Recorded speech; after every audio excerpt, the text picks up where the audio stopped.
finished the spectacle of the Mahakumbh.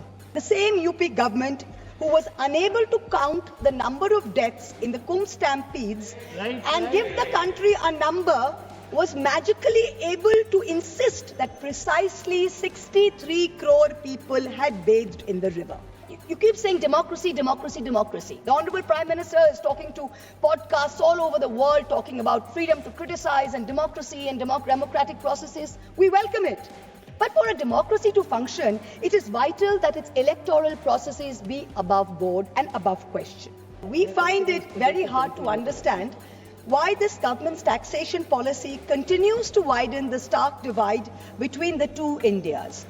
A Kuber's India for the elite and the privileged, and another, Vishwakarma's India, for the masses who are bearing the brunt of this government's economic mismanagement. We have just finished the spectacle of the Mahakumbh, with faith drawing millions to the holy Sangam at Prayag. The government is patting itself on its back for organizing the grandest spectacle that humankind has ever seen. It is a small concern that the same UP government who was unable to count the number of deaths in the Kumbh stampedes and give the country a number was magically able to insist that precisely 63 crore people had bathed in the river. Now 63 crores is the entire adult population of India, which statistically implies that every single one of us sitting here has bathed in the Kumbh. I certainly haven't bathed in the Kumbh. Most of us sitting around me have not bathed in the Kumbh. But this mirage continues. This great mirage is continuing. Similarly, much like the great taxation mirage that this government has created, the finance bill mentions an health and education cess of 4% on income tax. No problem. Everyone's happy to pay this if it goes in the right way. You're taking our money, fine.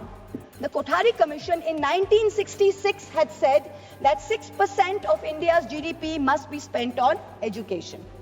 Successive national education policies, including NEP 2020, insisted 6% of GDP must be spent on education.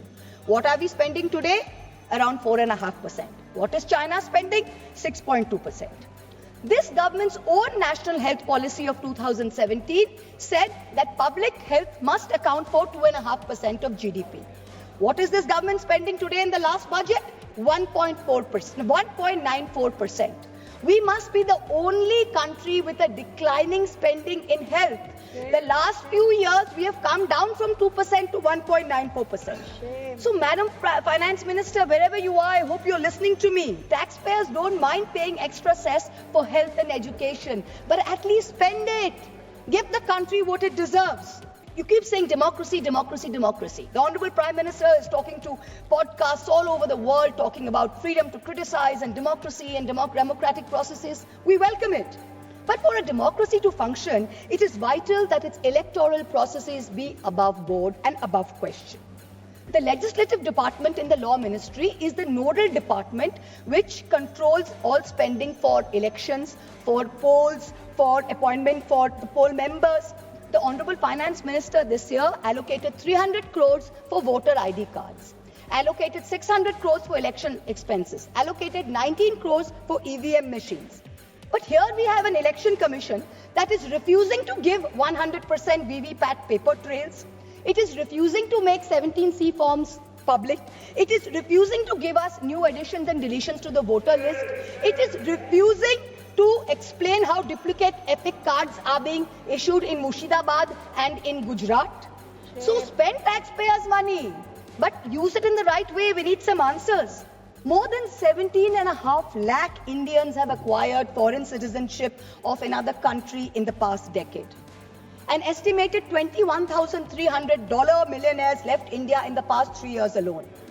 तुमसे दूर जाने की ख्वाहिश नहीं, पर तुम्हारी शक की डर से बहुत डर लगता है. तुमसे दूर जाने की ख्वाहिश नहीं, पर तुम्हारी शक की नजर से बहुत डर लगता है.